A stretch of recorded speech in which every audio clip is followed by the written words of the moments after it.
Hello, this is Alex from phpacademy.org, and in this video for the New Boston I'm going to be talking about post data. Now, we've already looked at get data and forms and then form security, but we've been currently displaying all of our data, the variable names and the variable data in our URL. So our structure has been index.php, and then we've had things like date equals Monday, day equals Monday, and then blah blah blah, so on. So what happens if we are submitting something like a long registration form, or let's just say a user has to go on a page and submit a long sort of selection of text in a text field, so they were typing out, say, a long description of themselves. For this purpose, it's not a good idea in any means to use get, but what we do is we use something called post, and this uses a different method. It uses the HTTP post method, and this processes the data, it sends the data directly to the form and doesn't include it in the URL itself. So it's great for things like passwords, it's great for things like long registration forms. As well, it's good to note that get actually does have, if you were to use variables like this, a lot of browsers and web servers have limits on how much get data can be processed at once. And as well, when you're using things like file uploads, you need to be processing the file data through a form into a page, and you use post as well as another attribute to the form field, which is called enc type, but we're not going to be going into that until we deal with form field uploads. So we're going to take a look at an example, and this example is going to be typing in a password, and in this case we're going to be submitting the password. We're going to be creating a form first of all down here. We're going to be submitting a password and checking it, and we're going to be telling the user is the password correct. So we're going to start off by setting up our form, and we have the form action and the method as usual. And remember, the form action, we can either go to another PHP page or we can stay on the same one. In this case I'm staying on exactly the same one, so we're submitting all the data inside this form to index.php.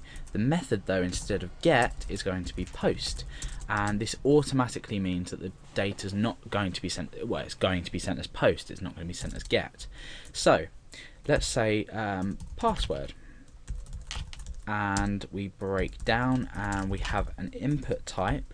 Now this time we're not going to choose text, because what would happen would be is we would be able to see anything we typed in here.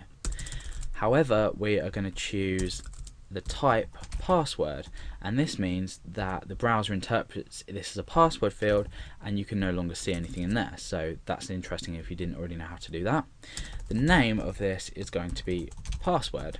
Okay, and we're going to break down a couple more times, and we're going to be an input type submit value equals submit, just as we did in the last example.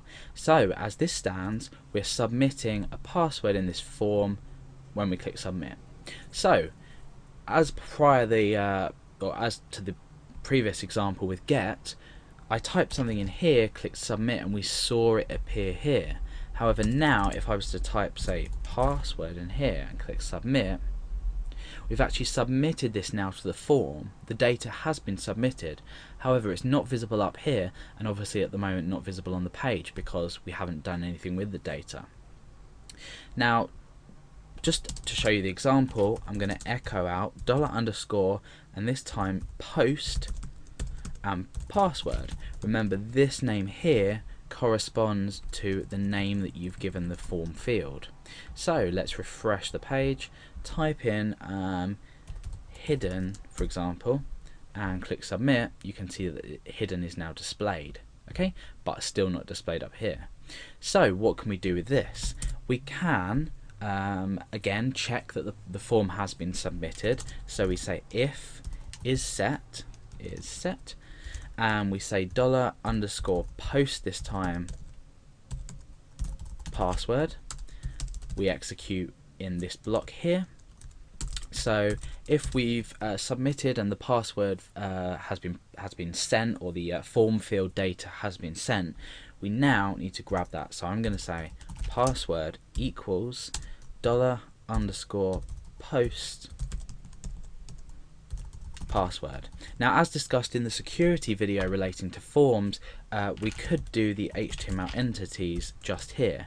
However, we're not actually displaying this password back out to the user. We're just going to process it down here and check that it's equal to a preset password. So the password I'm going to say is pass123. Okay, so the password must be equal to pass123 for us to validate it. So now what I'm going to do is I'm going to say if password corresponding to this variable, which then corresponds to this here, because we're taking the post data, which then corresponds to what the user's typed in. So if the password is equal to match, say something, otherwise say something else. And what we're going to say in here is echo that is correct, and otherwise we're going to say that is incorrect. Okay, so let's test this out. We'll go back to the index.php page, we'll click submit. It says that is incorrect. We haven't actually checked for the existence yet, but we can do that. We could say here if is not empty password, do all of this down to here. Ooh, and then we can indent this. So this reads as if it's set a new variable called password to the posted password. If it's not empty, do all of this, and then otherwise, I mean, can you see in my text editor where when I click to the end of this curly bracket here, that highlights in red, this also highlights in red. So I can see that this starts here and ends here, therefore I can do else please enter a password. Okay, so let's go back onto our page.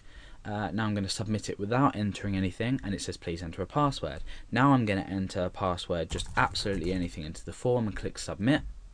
That is incorrect. Now if I was to type pass123 and I was to click submit, we've validated that as correct.